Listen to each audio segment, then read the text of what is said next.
ये बेसिकली हमने 2-3 महीने पहले स्टार्टअप कंपनी शुरू की है, वेब डेवलपमेंट, डिजाइन वगैरह सब चीज़ों पे कॉन्सेंट्रेट करते हैं। 9 साल हो गए। 7 पार्टनर्स इस कंपनी के, जिसमें से 5 तो यहाँ बैठे हुए हैं। तो समा खालिद, पीछे हमारे आसिम हसन, तालियां। एक हसन अहमद, वो बंटू, वो पार्टी करते हैं, और एक हमारे बाबा चरस, और एक और पार्टनर है इधर अली महसन। अच्छा ठीक है। तो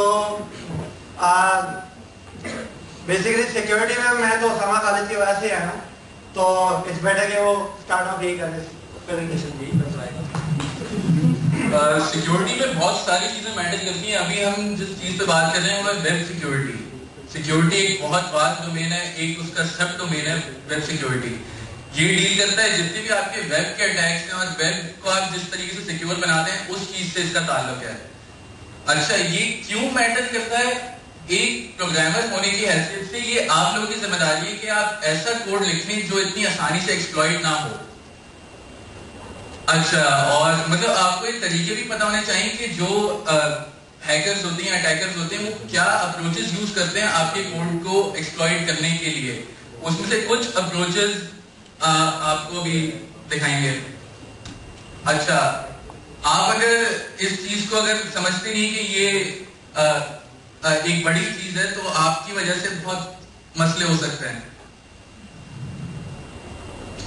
अच्छा, इनको सारी सिक्योर करने में थोड़ा टाइम तो लगता है, लेकिन ये एक बेहतर मकसद के लिए, क्योंकि आप at the end of the day आप लोग की इज्जत बचेगी कि अगर आपने किसी क्लाइंट को कोई चीज दी है और अगर उसमें किसी हैकर या अटैकर ने कुछ एक्सप्लॉइटेशन की है, तो फिर आपकी इज्जत में मसला होगा।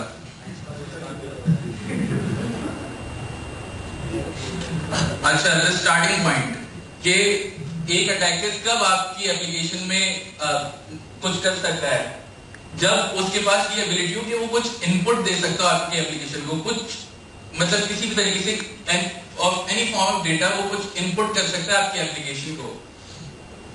The input can be of any type, सही है। अब आपकी रिस्पॉन्सिबिलिटी कि आप उस इनपुट को वैलिडेट किस तरह करते हैं, सही है। या वो आपने अगर वेब पढ़ा है तो वो गेट पोस्ट के जरिए कोई भी इनपुट दे सकता है, आपकी जिम्मेदारी है उसको वैलिडेट करना। अच्छा, सारा आपका दारोमदार वैलिडेशन पे ही है। अगर आप सही से वैलिडेट नहीं करेंगे तो वो कोई भी मैलिशियस चीज अपलोड कर सकता है, कोई भी मैलिशियस डेटा आपकी वेब एप्लीकेशन को भेज सकता है।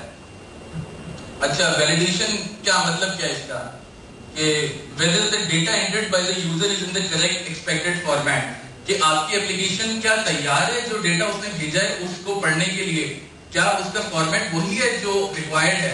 अगर कुछ अलग चीज है तो एक्सेप्शन आपने क्या हैंडल की हुई है वो एक्सेप्शन या नहीं की। तो अगर कोई एक्सेप्शन आती है तो आपकी एप्लीकेशन का बिहेवियर क्या होता है, ये सारी चीजें, ये सारे केसेस आपने हैंडल करने होते हैं। अच्छा, ये तो काफी सारी थ्योरी लिखी हुई है, स्लाइड्स आपको ये बता देंगे कुछ। अच्छा, अगर डेटा वैलिडेट नहीं हुआ होता तो बहुत सारी टेक्निक्स हैं जिनसे अटैकर जो है वो आपकी एप्लीकेशन कॉम्प्रोमाइज कर सकता है। उसमें से पहले नंबर पे इनसिक्योर डायरेक्ट ऑब्जेक्ट रेफरेंस, ये इनकी डिटेल्स मैं आपको बाद में बताऊंगा। एसक्यूएल इंजेक्शन बहुत कॉमन नाम है, फहीम ने भी कुछ इस पे वर्कशॉप कराई हैं। अच्छा, क्रॉस साइट,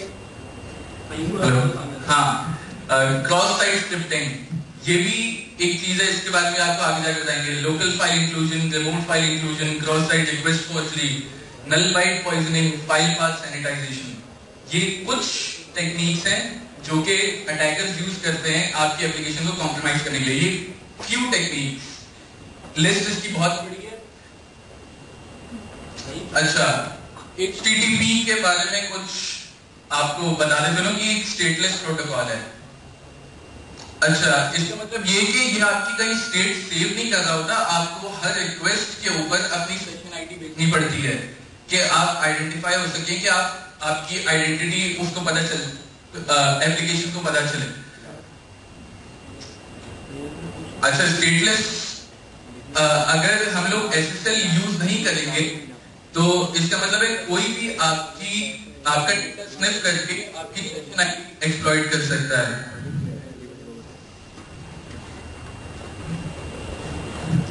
अच्छा, HTTP में नॉर्मली जो जिस तरीके से यूज करते हैं हम लोग यूजर को आइडेंटिफाई करने के लिए, वो कुकीज के जरिए हम यूज करते हैं, क्योंकि प्रोटोकॉल स्टेटलेस है, आपको किसी ना किसी तरीके से आइडेंटिफाई करना है अपने यूजर को, तो आप कुकीज में सेशन आईडी स्टोर कर लेते हैं। अब अटैकर उसको किस तरीके से कॉम्प्रोमाइज करता है ये आगे देखते हैं। अच्छा, एक बेस्ट प्रैक्टिस है कि पासवर्ड्स को आप लोग कभी भी प्लेन टेक्स्ट में डेटाबेस में स्टोर नहीं करिए। हमेशा एक कोई मैकेनिज्म रखिए कि पासवर्ड इंक्रिप्ट हो सके और वो वन वे इंक्रिप्शन हो। अच्छा, one way encryption MD5, SHA-1 और बहुत सारे हैं। डिकोडेबल इंक्रिप्शन, कभी कभार हमें ऐसी भी इंक्रिप्शन यूज करनी पड़ती है कि हमें वापस भी वो डेटा ओरिजिनल फॉर्मेट में चाहिए, तो कुछ इंक्रिप्शन हैं base64 और rotate 13। अच्छा, कोई बताएगा कि हम MD5 अब क्यों इतना सिक्योर नहीं है, आप उसको क्यों यूज नहीं करते? बेसिकली अब वो आप जो ब्रूट फोर्स के जरिए उसको आप वापस वो कर सकते हो। सही है। MD5 में कॉम्प्लेक्सिटी शायद इतनी ज्यादा नहीं है, उसकी सारी हमने रेनबो टेबल्स बनाई है। रेनबो टेबल्स एक अच्छा वर्ड है, याद कर लें आप लोग, इसको बाद में गूगल कर लीजिएगा क्या होता है क्या है। इसका मतलब ये कि की वैल्यू पेयर्स बने हुए हैं। लोगों ने जितने भी बहुत फास्ट कंप्यूटर्स बन गए हैं उन्होंने ब्रूट फोर्स लगाया है शुरू से, A से लेकर पता नहीं कौन से अल्फान्यूमेरिक कैरेक्टर तक, और सबकी की वैल्यू पेयर्स उन्होंने सेव कर लिए हैं। तो वो रेनबो टेबल्स अवेलेबल हैं। अगर आपके पास MD5 हैशेज हैं जो कि 8 कैरेक्टर अल्फान्यूमेरिक हैं, आप MD5 रेनबो टेबल में डालें, वो आपको उसका प्लेन टेक्स्ट बता देगा। सॉल्टिंग के बारे में किसको पता है? सॉल्टिंग में ये होता है कि आप थोड़ा सा कोई और चीज़ ऐड कर देते हैं, मतलब पासवर्ड है उसके अंदर आपने मतलब MD5 करके उसके अंदर कोई और मतलब फायदा क्या होगा उसका? इससे ये फ़ायदा हुआ कि आप हैश करेंगे उसकी, मतलब डिकोड करेंगे उसको, तो आपको वही पासवर्ड नहीं मिलेगा, तो थोड़ा सा आपको मतलब इससे एक्सट्रैक्ट करना पड़ेगा। हाँ, उससे ये होगा कि अटैकर के लिए एक मुश्किल हो जाएगी कि भाई सॉल्टेड एक पर्टिकुलर सॉल्ट के ऊपर भी उसको रेनबो टेबल बनानी पड़ेगी, तो उस पर्टिकुलर सॉल्ट के लिए उसको मैनुअली ब्रूट फोर्स करना पड़ेगा, तो ये बहुत पेनफुल टास्क करता नहीं है। तो इस वजह से लोग सॉल्टिंग प्रेफर करते हैं कि भाई अटैकर्स के लिए थोड़ी मुश्किल हो जाए, लेकिन फिर भी सॉल्टेड पासवर्ड्स भी आपके ब्रूट फोर्स हो सकते हैं। बहुत सारे प्रोजेक्ट्स चल रहे हैं। MIT का शायद एक प्रोजेक्ट था, उसमें कूडा के ऊपर उन्होंने MD5 का डिक्रिप्टर बनाया था, जो कि सॉल्टेड पासवर्ड भी आप अगर उसको सॉल्ट दे दें और एक हैश दे दें तो वो उसको ब्रेक कर लेता है। खैर, लेकिन वो ये कंप्यूटिंग पावर होनी चाहिए इतनी ज्यादा। बेस्ट प्रैक्टिस है कि आप पासवर्ड को सॉल्टेड रखें। सही है, वही है। रेनबो टेबल क्या होती हैं? की वैल्यू पेयर्स होते हैं कि आप एक्सेस कर सकते हैं, आपके पास हैश की है और आपका प्लेन टेक्स्ट वैल्यू है। अच्छा, डॉट डॉट स्लैश से क्या होता है? कभी CD डॉट डॉट स्लैश लिखा है? उससे होता क्या है? हाँ, पैरेंट फोल्डर एक्सेस होता है। अगर बहुत सारे आपके पास कोई फॉर एग्जांपल एक स्क्रिप्ट है जो आपसे एक फाइल पाथ मांगती है, आपने उसको प्रॉपर्ली अगर सैनिटाइज नहीं किया, यूजर से आप पाथ इनपुट लेते हैं कि फाइल लिंक और वो आपको एक डाउनलोड करने को देता है फाइल, तो क्या वो यूजर पीछे जा जाके आपकी सिस्टम की फाइल एक्सेस कर सकता है? भले उसको डायरेक्टली स्ट्रक्चर पता ना हो, कर सकता है। अगर आप प्रॉपर्ली फाइल पाथ सैनिटाइजेशन नहीं करेंगे, आपको अगर ये चीज आप हैंडल नहीं करेंगे कि भाई कोई बंदा पीछे ना चला जाए इस डायरेक्टरी से, इसकी करंट वर्किंग डायरेक्टरी बस यही है वेब एप्लीकेशन पर्सपेक्टिव से। बहुत सारे जो शेल्स होते हैं वो इसी चीज को, और आपकी जो लोकल फाइल इंक्लूजन होती हैं वो भी इसी के उस पे होती हैं, इसी की बेस पे कि फाइल पाथ सैनिटाइज नहीं किए हुए, जो फाइल आप इंक्लूड कराना चाह रहे होते हैं वो पीछे निकल के अपनी मर्जी की कोई फाइल इंक्लूड करा लेता है। अच्छा, सबसे पहला जो पॉइंट था वो था IDOR, insecure direct object reference. इसमें भी बहुत सारी थ्योरी लिखी हुई है। इसका मतलब ये कि आप प्रॉपर्ली ऑथेंटिकेट करें यूजर्स को, ऑथराइज करें जिस पेज का आप उसको एक्सेस देना चाहते हैं। इसकी एक डेमोन्स्ट्रेशन भी है। कि फॉर एग्जांपल एक बैंक है, अच्छा अब यूजर ने देखा कि वो जब लॉगिन करता है बैंक के ऊपर अपना अकाउंट व्यू करता है तो एक कोई पैरामीटर आता है 6065। अच्छा अब क्या वो इस पैरामीटर को चेंज करने पे किसी और का अकाउंट एक्सेस कर सकता है? क्या ये वैलिडेशन लगाई है वेब डेवलपर्स ने? अगर नहीं लगाई हुई होती तो एक बहुत बड़ा ये कैटास्ट्रोफी है कि वो किसी और का भी अकाउंट व्यू कर सकता है।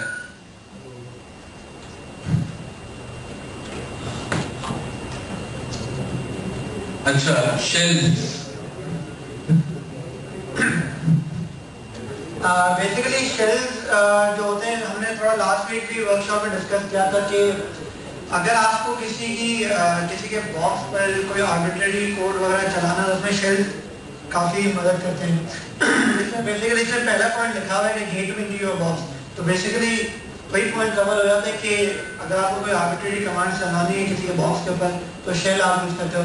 फिर उसकी जो फंक्शनैलिटी जो वो प्रोवाइड करता है, डायरेक्टरी ट्रेवर्सल, शायद आपने डायरेक्टरी वगैरह देखी है, कमांड लाइन को अभी बताया, फाइल अपलोड, अब एक पेज का कोड तो आपने उसको दे दिया, अप कर लिया। फिर अगर आपको सर्वर के रूट के लेवल पे जाना है, उसको एक्सप्लॉइट करना है तो आपको फिर सी की फाइल वगैरह देखनी पड़ेगी, उसकी कंपाइलेशन वगैरह करनी पड़ेगी एक्सेट्रा। उसमें एग्जांपल भी दी है कि C99 बहुत ही पॉपुलर, बहुत कॉमन शेल है। R57 एक पुराना शेल है, इसकी फंक्शनैलिटी कम है as compare to C99, Windows वगैरह का यूज होता है। और एग्जीक्यूटिबल शेल नेटकैट इसकी एग्जांपल है, दो पोर्ट्स के बीच में कम्युनिकेशन करने के लिए टूल यूज होता है। यार एक क्वेश्चन, हाँ एक क्वेश्चन है कि लेट्स सपोज अगर शेल अपलोड हो जाता है तो उसको डिटेक्ट किस तरह करें कि ये अपलोड हुआ है, क्योंकि बेसिकली वो तो एक PHP फाइल होगी, इस तरह कुछ होगा। हाँ शेल की भी एक वो होता है, आपकी डेफिनेशन होती है, बहुत सारे एंटीवायरस ने आजकल C99 भी आपका कैटेगराइज हो जाता है एक वेब शेल के तौर पे, वो खुद ही उसको डिटेक्ट कर लेता है। अच्छा कुकीज वर्सेस सेशंस, कुकीज की यूज होती है और सेशंस की यूज होते हैं। नहीं कोई भी नहीं, कौन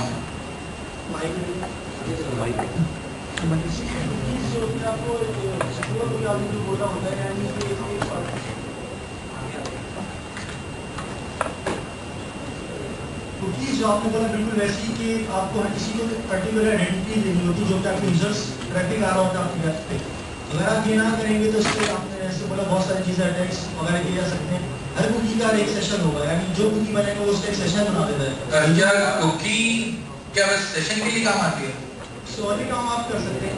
बेसिकली कुकीज बस करना होगा, याहू के अकाउंट में आप लॉगिन हो रहे हैं तो बेसिकली याहू वाला आपको एक पर्टिकुलर कोड जो आप कह सकते हैं कुकीज है आपको असाइन करेंगे, जो आपका उसके कॉन्फ़िगरेशन के लिए अहम होगी। नहीं बिल्कुल जेनेरिक रखो। अभी जो हमने बात की थी कि एक स्टेटलेस प्रोटोकॉल है HTTP, तो उसके लिए आपको आइडेंटिफाई करने के लिए कुछ चीजें चाहिए, मतलब आप उसको एप्लीकेशन को किस तरह पता चलेगा कि आप हो कौन, आपका जो डेवलपर है वेब एप्लीकेशन जी सेशन आईडी होती है।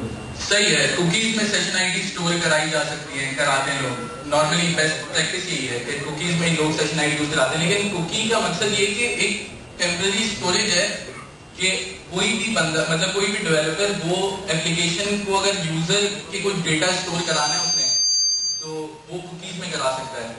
सेशन आईडी कुकीज में स्टोर होती है, ये भी एक है। अच्छा कुकीज में आप प्राइवेट डेटा रख सकते हो कोई किसी यूजर का, क्या ये सही है कुकीज में कुछ डेटा प्राइवेट स्टोर करना? नहीं, वजह कि वो इस फाइल से होती है और वो कोई और रीड कर सकता है। हाँ आप जब भी कोई HTTP एक्सेस करते हो, कोई भी आप कोई रिक्वेस्ट करते हो तो आपकी कुकी आपके साथ बार बार जारी होगी। अगर आप SSL यूज नहीं करोगे तो कोई भी आपकी वो लॉग में कुकी पढ़ सकता है, सही है। उसमें आपके बहुत सारी सेंसिटिव इंफॉर्मेशन हो सकती है, सेशन आईडी आपकी हो सकती है, और एक और अटैक है इस तरह का सेशन हाईजैकिंग एक अटैक है, सही है। अगर आपने क्रॉस साइट स्क्रिप्टिंग अगर किसी को समझ में आ गया, अभी आगे जाके बताऊंगा, तो उससे आप सेशन आईडीज, आपका मेन मकसद ये होता है कि भाई आप सेशन आईडी जो अटैकर है वो स्टील कर ले उसकी, फिर उसका सेशन रिप्ले कर ले। कुकीज वर्सेस सेशंस यहाँ पे इसमें बहुत ज्यादा इसको वो वेट इस वजह से दे रहा हूँ क्योंकि कुकीज में कभी भी आप इंपॉर्टेंट इंफॉर्मेशन स्टोर नहीं कराते। सेशन जो होता है वो वेब एप्लीकेशन के आपके जो सर्वर है जहाँ पे वेब एप्लीकेशन होस्ट हुई वहां पे सेशन रहता है, सेशन की फाइल बनती है, उसकी जो नाम होता है वो आपकी सेशन आईडी होती है, सही है। तो सेंसिटिव इंफॉर्मेशन आपकी कहाँ पे पड़ी हुई है, बॉक्स पे जहाँ पे वेब एप्लीकेशन होस्ट हुई है, आपकी लोकल ब्राउजर पे नहीं पड़ी हुई जिस तरह आपकी कुकी पड़ी हुई होती है। तो इससे फायदा ये होता है कि कोई भी उस कुकी को ऑल्टर नहीं कर सकता। आप अगर आप चाहें तो आप अपनी कुकीज ऑल्टर कर सकते हैं, लेकिन आप अपना सेशन ऑल्टर नहीं कर सकते जो सर्वर पे पड़ा हुआ है।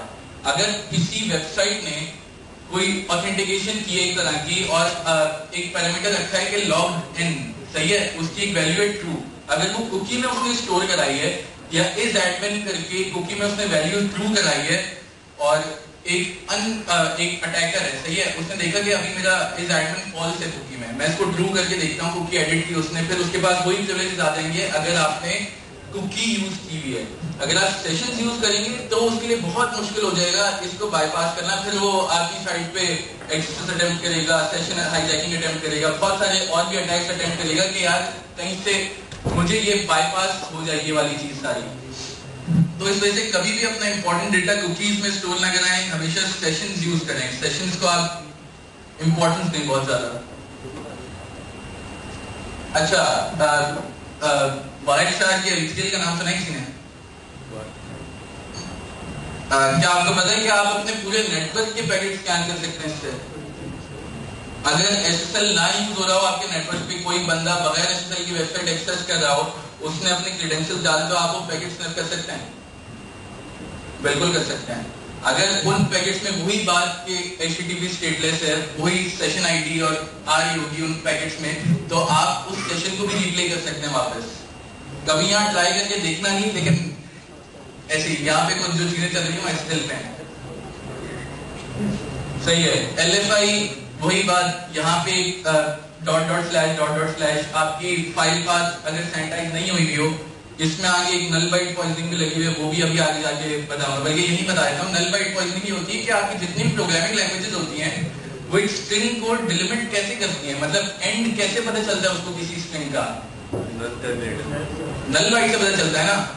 अगर एक अटैकर है वो बीच स्ट्रिंग में ही कहीं खुद ही नल बाइट लगा दे तो आपकी एप्लीकेशन पागल नहीं हो जाएगी, वो उसको लगेगा भाई यही स्ट्रिंग का एंड है, सही है, मैं यहीं तक स्ट्रिंग कंसीडर करता हूं। अब वो पार्टी करेगा अटैकर अगर उसको इस तरह की कोई चीज मिल गई कि आपने आगे खुद एक एक्सटेंशन कंकैटनेट किया हुआ है, गेट से कोई रिक्वेस्ट आई है पेज की, उसने बीच में नल बाइट लगा दिया है और आप कोई भी फाइल उसके सर्वर पे इंक्लूड करा सकते हैं।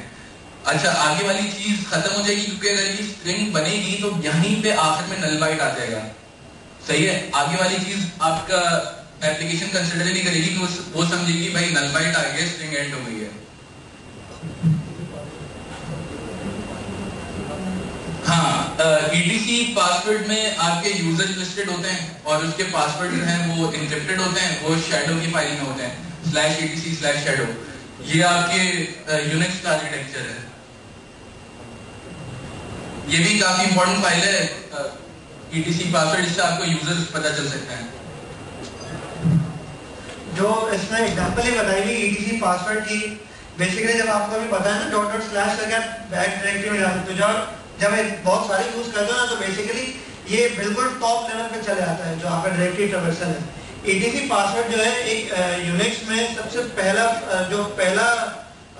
कह सकते हैं जो पेरेंट डायरेक्टरीज होती है उसमें होती है ETC, और फिर पासवर्ड तो उस वो एक टेक्स्ट फाइल ही होती है, तो उस तरह हम उसको एक्सेस कर सकते हैं। अच्छा, यहाँ पे छोटी सी टेक्निक भी लिखी हुई कि आप एक JPEG अपलोड करते हैं शेल कोड के साथ, सही है। जिनको अगर ये बात समझ में आ रही है उनको क्या समझ आ जाएगी, बात आइडेंटिफाई हो गया, आपको पता है आपकी JPEG यहाँ पे है। अब आपको LFI एक मिली है उस सर्वर पे, आपने पेज के पैरामीटर में // एक डायरेक्टरी पीछे गए, इमेजेस में गए, अपनी JPEG जो आपने अपलोड किया उसके आगे नल बाइट लगा दिया। अब क्या होगा कि जब वो ये वाली रिक्वेस्ट यहाँ जाएगी तो आगे उसके नल बाइट लगा होगा, उसको लगेगा भाई JPEG तक ही मैंने फाइल इंक्लूड करनी है, अब वो आपके JPEG इंक्लूड कर देगा, तो उससे क्या होगा आपका सारा PHP का जो कोड शेल कोड है वो चल जाएगा। RFI भी यही चीज है, बस RFI में होता है कि एक्सटर्नल फाइलें आपकी इंक्लूड हो सकती हैं। हाँ, क्रॉस साइट स्क्रिप्टिंग, कुकीज, दोबारा कुकीज पे आ गए। कुकीज में कंटेन सेशन आईडी और अदर यूजफुल इंफॉर्मेशन। अच्छा, दोबारा ये बात लिखी है, website identifies the user by his और her session ID and attacker can steal your cookie and impersonate you. सही है, इंपर्सनेशन एक अच्छा लफ्ज है, आपको इंपर्सनेट कर सकता है कोई भी बंदा। डेमोन्स्ट्रेशन नहीं दे सकता, अनएथिकल हो जाएगी। एक बहुत फाइन लाइन है, बीच में एक ब्लैक हेड एक व्हाइट हेड और बीच में जो ग्रे लाइन आती है जिसमें फाइन माइंड पे लाई करते हैं। तो डेमोन्स्ट्रेशन नहीं, आप लोग खुद करके देखिए ये सब कुछ, खुद अपनी स्क्रिप्ट बनाइए या एक और डैम वल्नरेबल वेब एप्लीकेशन है उस पर टेस्ट करिए।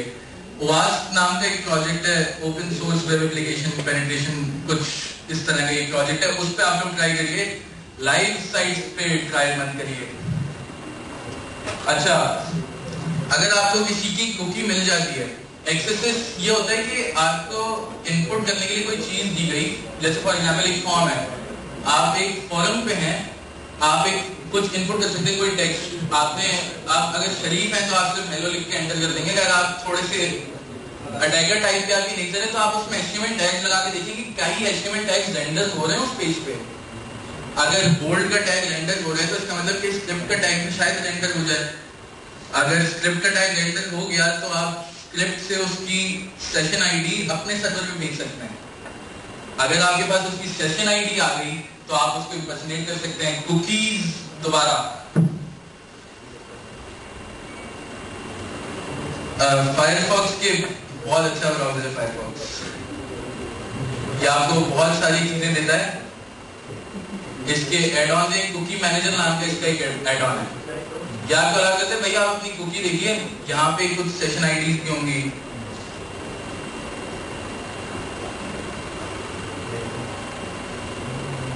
बंटू का ब्राउज़र है, पता नहीं कुछ गलत नहीं खुल जाए। हाँ, तो सेशन आईडीज होंगी, आप उनका कंटेंट चेंज करके आप किसी को भी इंपर्सनेट कर सकते हैं। लेकिन सेशन आईडी में एक फॉल्ट है कि सेशन जो होता है टेम्पररी होता है, आपको फ्रेश सेशंस चाहिए होंगे। अगर आपने हाईजैक किया फ्रेश सेशन तो ही आप उनको इंपर्सनेट कर सकते हैं, वरना अगर 1-2 दिन पुराना सेशन आप उसको रिप्ले नहीं कर सकते। सेशन एक्सपायरेशन सही है। क्रॉस साइट स्क्रिप्टिंग की एक इलस्ट्रेशन है, अटैकर ने एक ट्रैप सेट किया, यहाँ पे उसने कोई इंजेक्शन की, मैं इंजेक्शन बोल रहा हूँ, एक्सेस की कोई स्क्रिप्ट का टैग इसने एम्बेड कर दिया कोड में। कोई शरीफ खातून है, उसने विजिट किया पेज, उसके ब्राउजर पे स्क्रिप्ट चली, वो अपने ऑथेंटिक आईडी से लॉग्ड इन थी, स्क्रिप्ट चली, उस बंदे ने क्या किया, उसका सेशन कुकी स्टील कर ली, अपने एक कस्टम कोड चलाया उसने और अपने सर्वर पे उसकी कुकी स्टोर करा दी। अब उसके बाद एक अलर्ट आ गया, भाई एक नया वो आया विक्टिम, उसकी ये कुकी है, वो इस बंदी को इंपर्सनेट कर सकता है अटैकर जो आपका।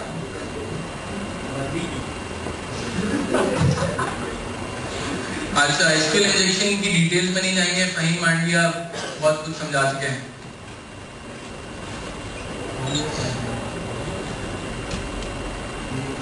नल वाइट पॉइजनिंग सही है। अच्छा, सबसे आखिरी मकसद क्या होता है एक अटैकर का, कि वो आपका बॉक्स कॉम्प्रोमाइज कर ले।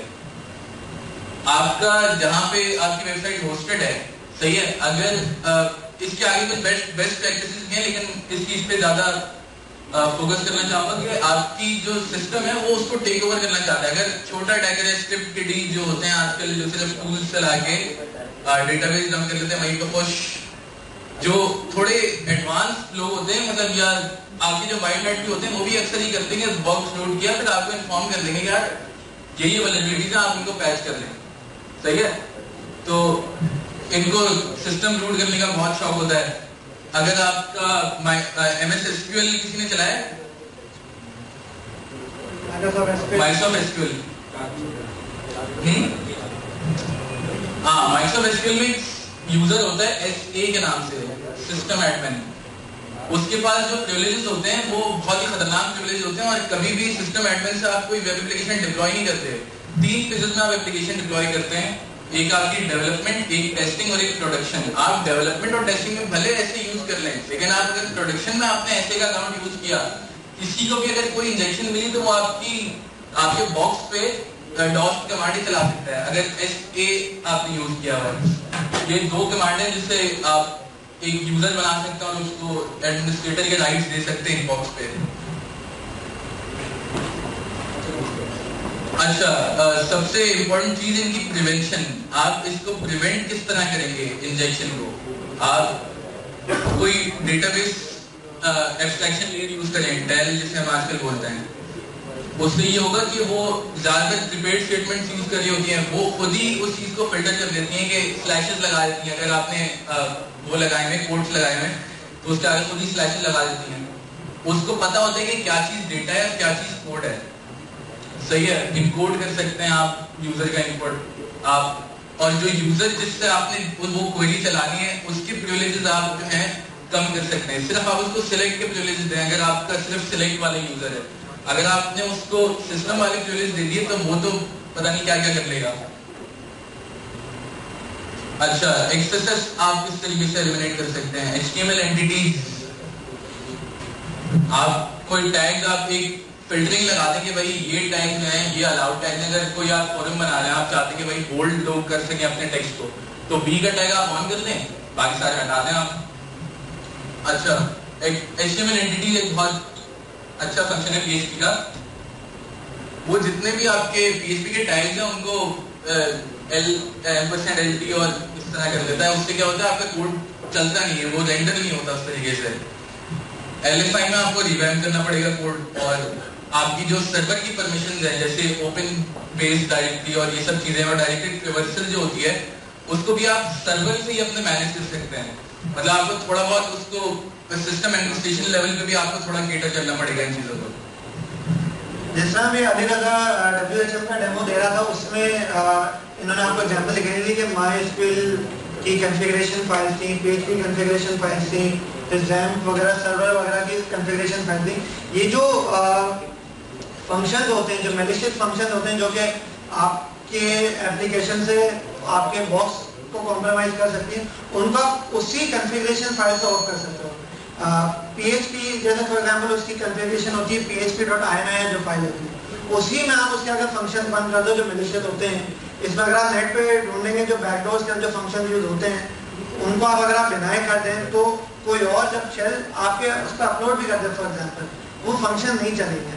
डायरेक्टरी लेवल से शायद थोड़ा बहुत चल जाए, मगर जो दूसरे जो फंक्शन होते हैं मैलिशियस वो नहीं चलेंगे।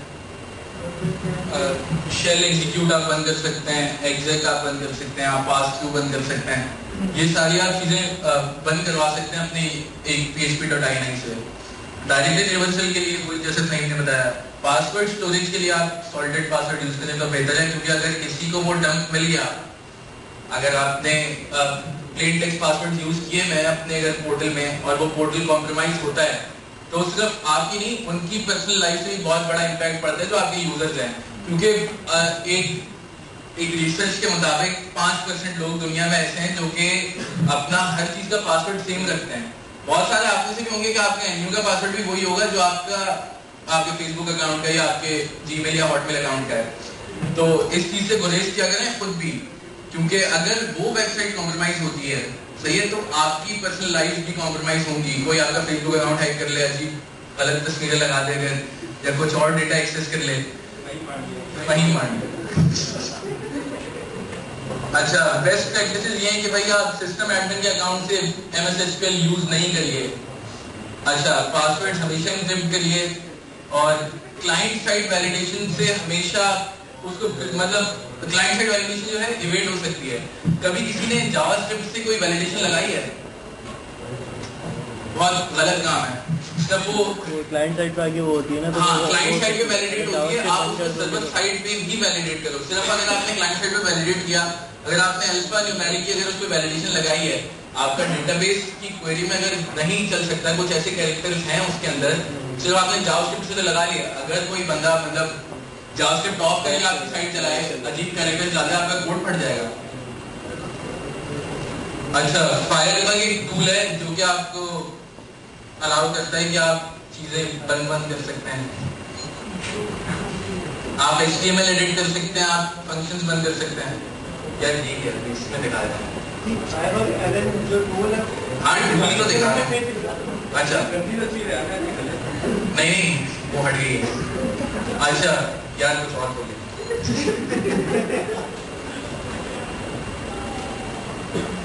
हाँ डेमोन्स्ट्रेशन। हाँ फायरबग एक टूल है जो आपको अलाउ करता है कि आप एडिट कर सकते हैं HTML, आप ऑन द फ्लाई एडिट कर सकते हैं। सही है। अब इसमें ये कि हर आपका जो टैग है वो विजिबल है, आप उसकी हर चेंजेस भी आप उसमें चेंज भी कर सकते हैं चीजें, जैसे screen.png आ रहा है ना यहाँ पे, अब मैं इसको चेंज कर लेता हूँ। अगर मुझे ये है तो एक डेवलपमेंट के लिए एक फैसिलिटेशन है, लेकिन इसको लोग गलत तरीके से भी यूज करते हैं। गलत क्या उसको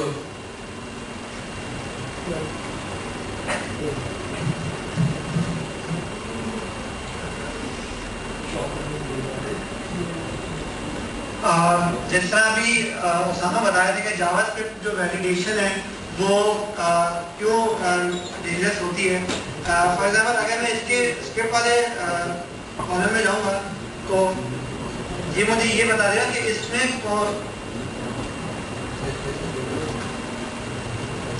ये बता रहा है कि इस वेबसाइट में कौन कौन सी जावास्क्रिप्ट वगैरह चल रही है। अब इन स्क्रिप्ट्स वगैरह अगर मुझे एडिट करना है तो फायरबग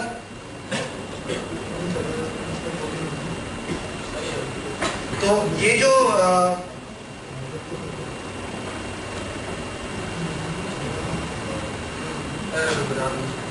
तो ये वाला जो है इसमें मैं अपना माउस लेके आया हुआ हूँ, इसको जब आप क्लिक करेंगे तो बेसिकली लाइव शेल दे देगा आपको, जिसका रन टाइम में जावास्क्रिप्ट जो उसकी जो यूज हो रही है वेबसाइट पे उसका उसी वक्त एडिट कर सकते हैं।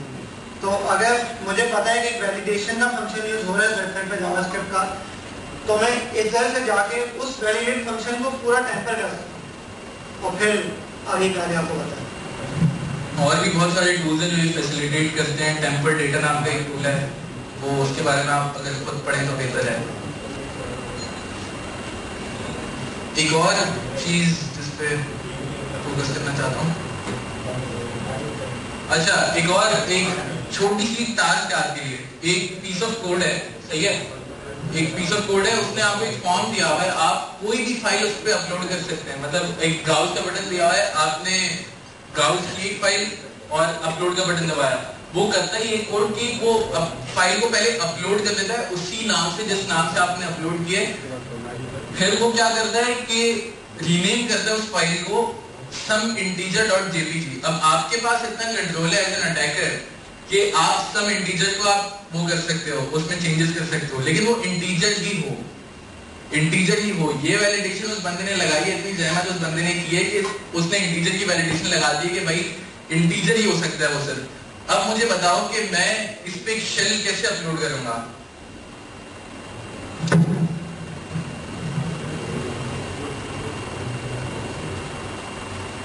कुछ जहन में आ जाएगी चीजें? नहीं, सिर्फ इंटीजर अलाउड है, सिर्फ इंटीजर अलाउड है, इस चीज को बाईपास करना है। एज ए डेवलपर ये बहुत अच्छी प्रैक्टिस नहीं है जो यहाँ पे जिस बंदे ने भी कोड लिखा है, तो इसको बाईपास किया जा सकता है। एक आध मेथड है, अगर आपके जहन में कुछ आता है तो आप बताओ।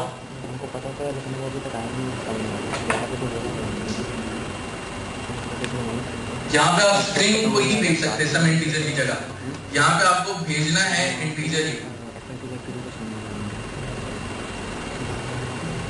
अब मुझे अपनी कस्टम एक्सटेंशन रखनी है,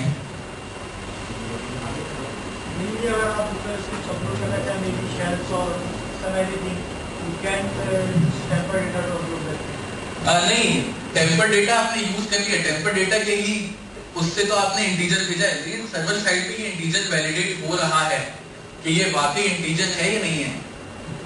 Then maybe something some integer.jpg नहीं, सिर्फ इंटीजर चाहिए आपको। सम इंटीजर जो यहाँ पे क्लॉज लगा है उसके अंदर सिर्फ एक इंटीजर हो सकता है। हम क्या करना है, स्ट्रिंग में आपको करना ही है कि जिस नाम से आपने अपलोड किया ना फाइल वो ही रहे। ये वाला फंक्शन आपने इसे वेट कर सकते हैं रीनेम वाला, कि ये वाला कोड ना चले, एग्जीक्यूशन रोकनी है। यहाँ पे सिर्फ इंटीजर चेक हो रहा है। हाँ सिर्फ इंटीजर चेक हो रहा है। एरे के अंदर स्ट्रिंग की जो एरे है उसका नहीं, हम कोड चेंज नहीं कर सकते, हम तो अटैकर हैं, हमने तो पीछे से काम करना है यार, पीछे से काम करना है। हसन मिलता हूँ अभी तुमसे थोड़ी देर। हाँ, किसी को जहन में आ रहा है इसका जवाब दे दो यार, पता नहीं है, बताओ। वाइड आंसर है, लेकिन ये कि जब भी मतलब कोई फाइल अपलोड होती है तो अपलोड तो हो जाएगी और टेम्प फोल्डर में चली जाएगी। नहीं, टेम्प में नहीं, ये जो कोड है ये अपलोड करता है फाइल को उसी नाम से जिस नाम की आपकी फाइल है आपके हार्ड ड्राइव पे, फिर उसको रीनेम करता है सम इंटीजर.jpg में।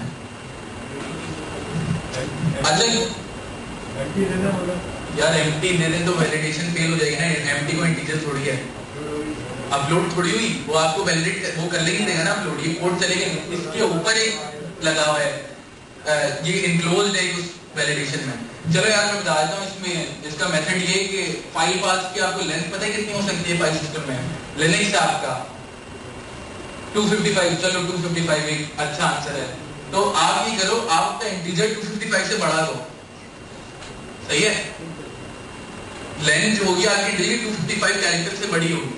अब फाइल अपलोड हो गई, वो रीनेम कर जाएगा, यहाँ कोड फट जाएगा उसका, बोलेगा कि यार इतनी बड़ी, तो ये फंक्शन जो उसका बेसिक जो फंक्शन है रीनेम का वही फट जाएगा, बोलेगा इतना बड़ा तो मैं सपोर्ट ही नहीं करता ये इतना फाइल पाथ, तो आपका शेल अपलोड हो जाएगा। तो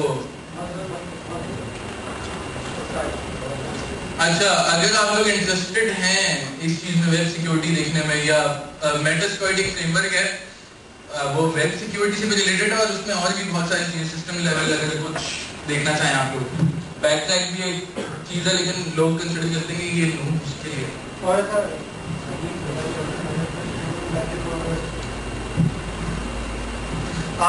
मेटास्प्लॉइट फ्रेमवर्क एक बेसिकली फ्रेमवर्क है for pen testers and all. इसमें कस्टम एक्सप्लॉइट भी होते हैं और आप एक्सप्लॉइट डेवलपमेंट भी कर सकते हैं। बैकट्रैक जो है पूरा एक लिनक्स की डिस्ट्रीब्यूशन है। जैसे लिनक्स के ओएस होते हैं, आप लोग शायद ओएस के स्टूडेंट्स अभी उबंटू यूज कर रहे हैं, है ना? तो बैकट्रैक एक पूरा ओएस है जिसमें जितने भी पेन टेस्टिंग टूल्स होते हैं अप टू डेट सारे होते हैं। तो एक बैकट्रैक एक कहने के पेन टेस्टिंग का पूरा हेवन है कि आपको हर चीज एक ही जगह पे मिल जाती है, तो थोड़ा दोनों कंफ्यूज करते हैं। मेटास्प्लॉइट भी बैकट्रैक में होता है।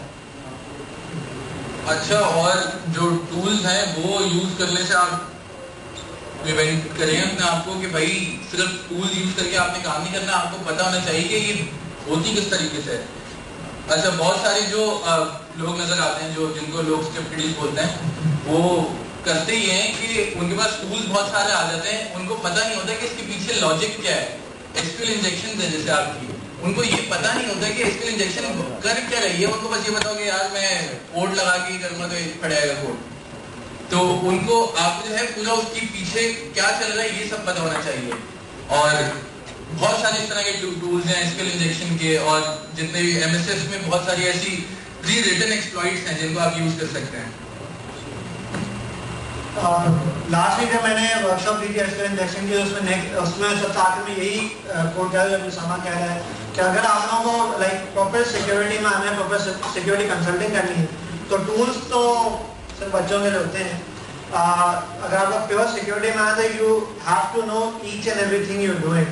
क्योंकि मैंने लास्ट वीक ये भी पॉइंट आउट किया था कि उसामा ने अभी जो बताई 7 मेजर जो वेब एप्लीकेशन वल्नरेबिलिटीज होती हैं जो आजकल वेबसाइट से मिलती हैं, ये जब आप एंटरप्राइज लेवल पे जाते हैं, कॉर्पोरेट लेवल पे जाते हैं, ये वल्नरेबिलिटीज आपको नहीं मिलती हैं।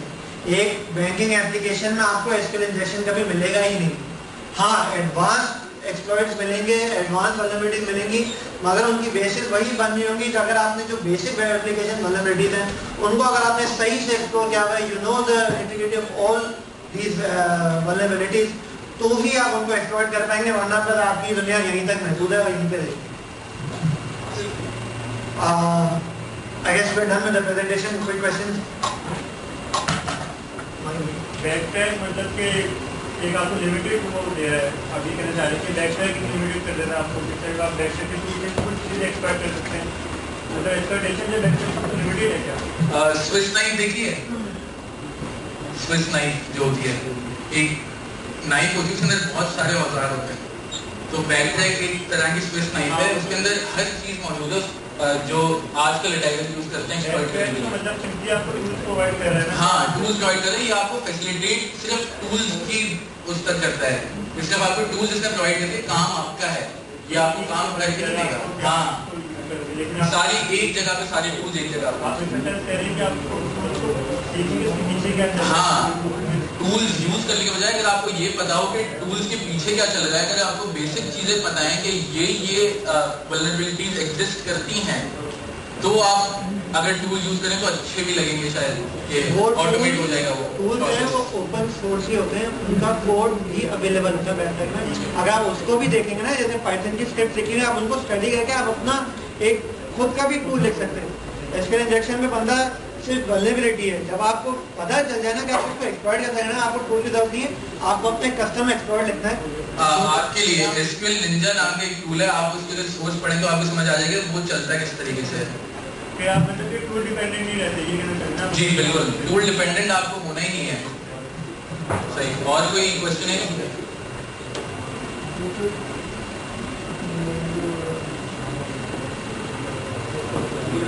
कोई ऐसी रिसोर्स है कॉम्प्रिहेंसिव जिसमें सारी चीज़ें कवर हो रही है, जैसे हम डेवलपमेंट में कह रहे हैं W3 स्कूल, इसमें असल में वही एक फाइन लाइन है इसके दरमियान।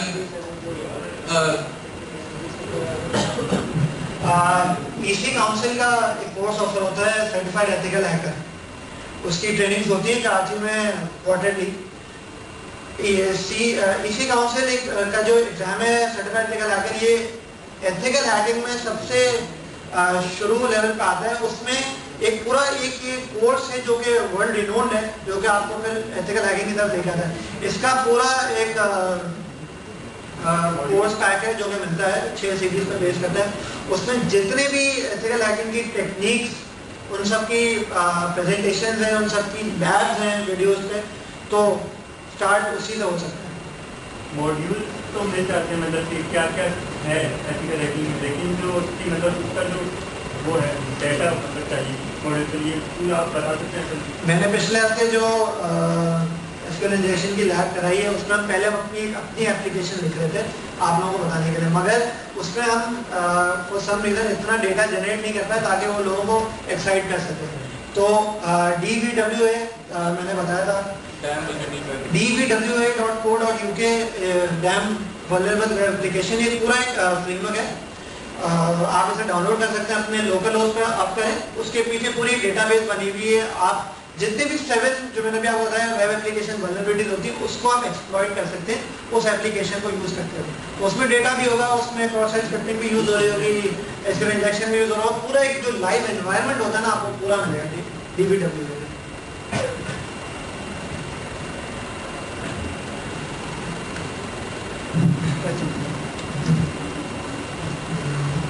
Okay, now I would like to invite Sir Shahab Azam on the stage to honor our guest speakers.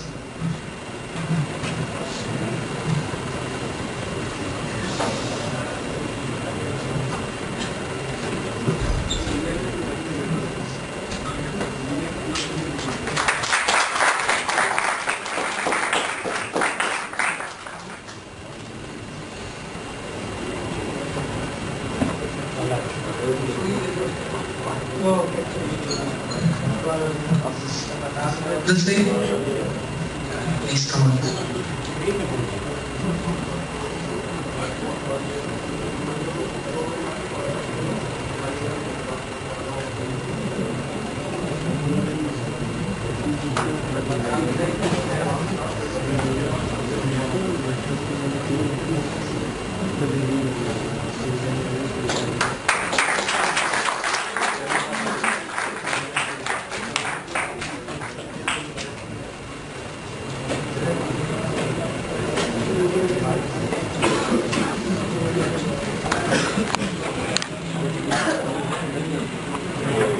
Stop कैसे करना?